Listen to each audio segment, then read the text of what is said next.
The more and more I think about this, it's just like a sports team, right? It's halftime. It's the in between the first and second quarter where you as a coach say, okay, guys, what do we need to do differently to get better and compete and achieve the goals that we're trying to achieve. So, I think it's important to say, again, we're just taking a small break, a small pause. Let's look at back what worked well, what didn't, and then make those halftime adjustments, right? So we can in the second half of the fourth quarter or whatever quarter we're competing in, do a much better job than we did before.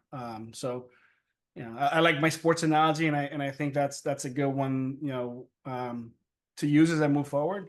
Taking that TV time out and saying, okay, what can we do better, and how can we do that?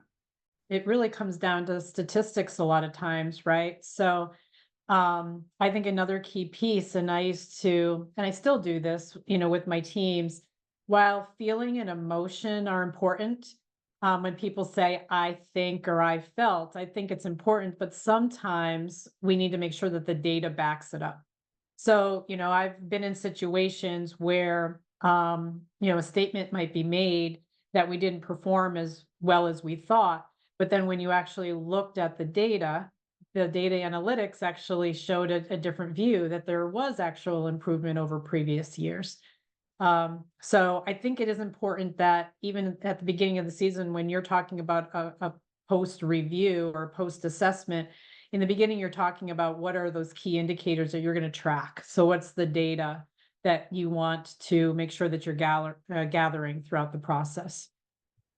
Yeah, Tracy, that's a great point. Because I used to get that all the time in safety because you bring in a lot of new employees, and so those are always the ones who are getting hurt. Or you bring in a lot of seasonals, and maybe they're not trained, and you do have to look at that and make sure that that's happening. But you also have to validate where your injuries are really coming from. And most of the time, what I find is it's employees that are complacent. They've been doing the job a while, and then now all of a sudden, they're having injuries because they've taken all these shortcuts and gotten away with it.